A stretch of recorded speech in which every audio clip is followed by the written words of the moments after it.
प्रशांत धवन और इस वीडियो में हम बात करने वाले हैं एक बहुत ही इंटरेस्टिंग टॉपिक के बारे में। रिसेंटली आप लोगों ने ऐसे आर्टिकल्स देखे होंगे जहां पर यह लिखा है कि चाइना का जो चैंग 6 मिशन है जो बहुत ही जल्द ये लॉन्च करेंगे, मोस्ट प्रोबेबली 2024 के आसपास, इसमें ये पाकिस्तान का पेलोड भी मून पर पहुंचा देंगे। तो एक पाकिस्तानी सैटेलाइट चाइना मून पर पहुंचाने का प्लान बना रहा है। नाउ अगर ये होता है तो मैं आपको ये बता दूं, पाकिस्तान इससे ओवरऑल 10th कंट्री बन जाएगा मून पर पहुंचने वाला। ये हिस्टोरिक होगा पाकिस्तान के लिए। और ये क्यों किया जा रहा है, देखिए इसका कोई साइंटिफिक रीजन नहीं है। पाकिस्तान की जो सैटेलाइट है ये एक क्यूब सैट होने वाली है। क्यूब सैट सैटेलाइट्स बहुत ही छोटी होती है। हमारे यहाँ देश में 12वीं कक्षा के बच्चे काफ़ी बार क्यूब सैट बना चुके हैं, उनको काफ़ी बार हंसी मजाक पे हमने लॉन्च कर दिया था। तो पाकिस्तान की सैटेलाइट ऐसा नहीं है कि मून को स्टडी करेगी या कुछ करेगी। प्राइमरली मैं देख पा रहा हूँ ये किया जा रहा है जियोपॉलिटिकल और साइकोलॉजिकल रीजंस के लिए। जब हाल ही में चंद्रयान 3 इंडिया ने सक्सेसफुली लैंड कर दिया मून के सरफेस पर, रोवर भी चलाया मून पर, उसका साइकोलॉजिकली एक बहुत ही बड़ा इम्पैक्ट पड़ा था पाकिस्तान में। पाकिस्तान में आप देखोगे फ्रंट पेज कवरेज मिली थी उस पूरे इवेंट को। तो कहीं ना कहीं आप कह लीजिए पाकिस्तान के लोगों को भी फील हो के ये भी मून पर पहुंच चुके हैं, इनको भी एक मोरल बूस्ट मिले, उसके लिए बात चल रही है कि चाइना बहुत ही जल्द पाकिस्तान को भी मून पर पहुंचा देगा। तो इस वीडियो में इस टॉपिक को हम इन डेप्थ डिस्कस करेंगे। बहुत कुछ यहाँ पे आपको जानने को मिलेगा, मगर आगे बढ़ने से पहले आपसे एक क्वेश्चन पूछूंगा। क्वेश्चन यहाँ पर ये है, बहुत ही इंटरेस्टिंग क्वेश्चन, कनाडा, चिले या फिर अर्जेंटीना? कमेंट सेक्शन में करिए उत्तर। सही आंसर मैं आपको दूंगा वीडियो के अंत में। नाउ चाइना का जो मिशन जिस पर बात चल रही है उस पर डिस्कशन करने से पहले सबसे पहले तो मैं आपको ये बताऊंगा इसरो और सुपार्को की ब्रीफ हिस्ट्री के बारे में। बहुत ही इंटरेस्टिंग है, इससे आप समझ पाओगे कि साइकोलॉजिकली पाकिस्तानी इसके लिए कितना इंपॉर्टेंट है। ये फील कर पाना कि ये भी मून तक पहुंच चुके हैं, चाहे लैंडिंग नहीं करी मगर पहुंच तो चुके हैं ना। ये आपके सामने एक कंपैरिजन है इसरो और सुपार्को का। जिस तरीके से इंडिया में इसरो है, पाकिस्तान में है सुपार्को। सुपार्को की फुल फॉर्म है space and upper atmosphere research commission. Now आज के समय सुपार्को लिटरली एक जोक बन के रह गया है, मगर एक टाइम था 1960s में जब सुपार्को ने पाकिस्तान को कई गुना आगे खड़ा कर दिया था compare to India.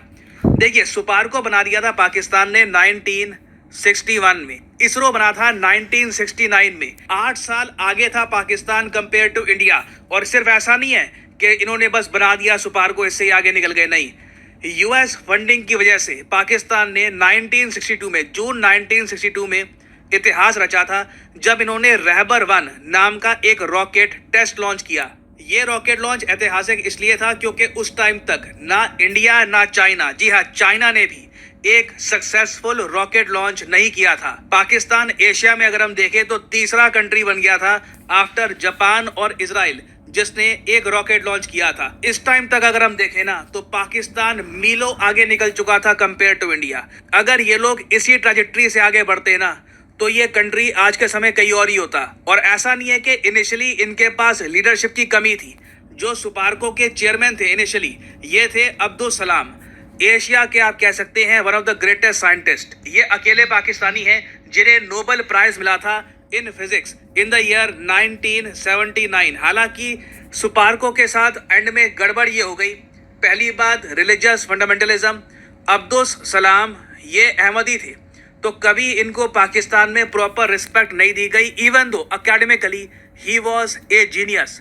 Abdul Salam की जो ग्रेव है, बाय द वे यहाँ पे आप देख पाओगे बीबीसी का आर्टिकल है, सिंस ये अहमदी थे ना, आज तक जो इनकी कब्र है वहां पर जो मुस्लिम वर्ड है ना लिखा होता है कि the first Muslim to win Nobel prize in physics, Muslim word censor कर रखा है क्योंकि पाकिस्तान में अहमदी जो कम्युनिटी है उनको मुस्लिम ये लोग मानते नहीं है। तो एक तो जी रिलीजियस फंडामेंटलिज्म अपने टॉप साइंटिस्ट के साथ भी। फिर दूसरा यहाँ पे इशू आ जाता है, अचानक से ना आर्मी ने टेक ओवर कर लिया था सुपार्को का। ये अपने आप में एक ट्रेजेडी है पाकिस्तान के लिए, क्योंकि अब्दुल सलाम के बाद आप देखोगे ना जो भी चेयरमैन बना है सुपार्को का, ये पाकिस्तान की एयरफोर्स या आर्मी से आया है। अब आप खुद ही सोच लीजिए, एक एयरफोर्स ऑफिसर की जो स्पेशलिटी है, जो उसकी नॉलेज है वो और फील्ड में होती है। उसे आप स्पेस एक्सप्लोरेशन रॉकेट्स की फील्ड में आप लेके आओगे तो गड़बड़ी होगी और साथ में करप्शन भी होगा। और हुआ यही, आप देखो यहाँ पे आपको मेजर जनरल बहुत सारे पाकिस्तानी मिलिट्री के लोग मिल जाएंगे जो सुपार्को के चेयरमैन बने। ऑब्वियसली इन लोगों के पास कोई प्रॉपर ब्लूप्रिंट नहीं था, कोई आइडिया नहीं था कि करना क्या है, किस दिशा में लेके जाना है सुपार्को को।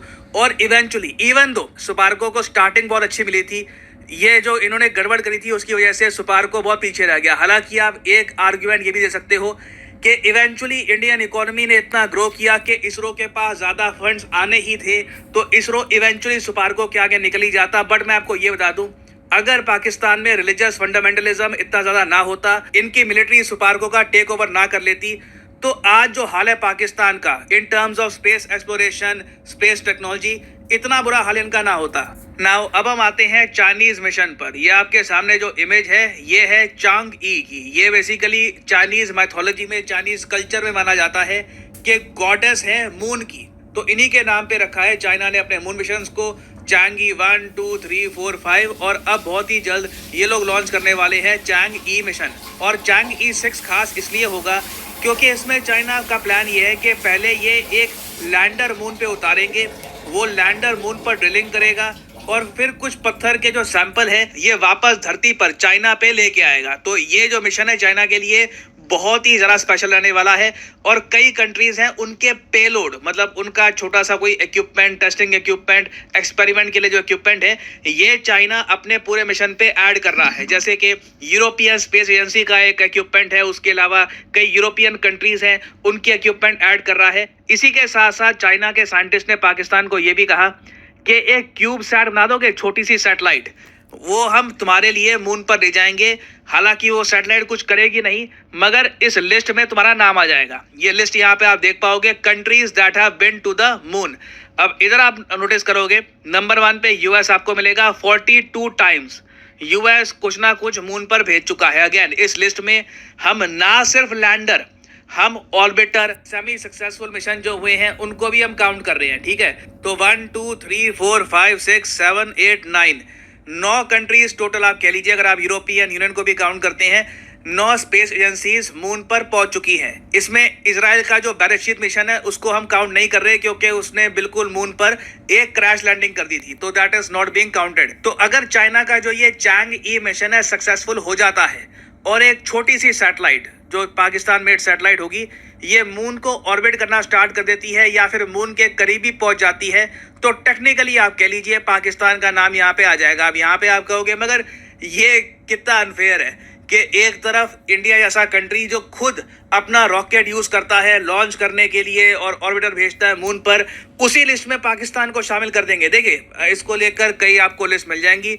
कुछ लिस्ट में स्पेसिफिकली मेंशन्ड होगा कि इन कंट्रीज ने खुद अपने दम पर एक ऑर्बिटर या लैंडर मून पर भेजा है, मगर यूजुअली जो लिस्ट निकाली जाती है उसमें हम उन कंट्रीज को भी काउंट कर लेते हैं जो किसी और के रॉकेट पे अपना पेलोड भेजते हैं और मून पर पहुंच जाते हैं। फॉर एग्जांपल इस लिस्ट में आप देख पाओगे लक्समबर्ग आपको दिख जाएगा, छोटा सा देश है यूरोप में, इसकी जो कैपिटल है ये भी लक्समबर्ग है। उसके अलावा साउथ कोरिया, इटली, इनके पास खुद के रॉकेट नहीं है, कोई खुद ये रॉकेट लॉन्च नहीं कर सकते, या तो ये यूएस के रॉकेट पर या चाइना के रॉकेट पर अपना पेलोड मून पर पहुंचा चुके हैं, इसलिए इनका नाम यहाँ पे आपको दिख जाएगा। तो पॉसिबिलिटी है 2024 में चाइना पाकिस्तान का नाम भी यहाँ पर ऐड कर दे। तो अब आप यहाँ पर समझ गए होंगे कि ये बेसिकली एक मोरल बूस्ट होगा फॉर पाकिस्तानीज, और कहीं ना कहीं एक कंट्री को ये चाहिए भी होता है। हाँ, ये अब अलग बात है, मान लो ये मिशन फेल कर गया, चाइना अनसक्सेसफुल रहा, तो उस केस में आप कह लो एक बहुत बड़ा डीमोरलाइजिंग इफेक्ट भी आ सकता है। तो ये टॉपिक काफ़ी न्यूज़ में रहेगा, मोस्ट प्रोबेबली 2024 के आसपास इस टॉपिक से रिलेटेड और बहुत सारी वीडियोस मैं आपके लिए लेके आऊँगा।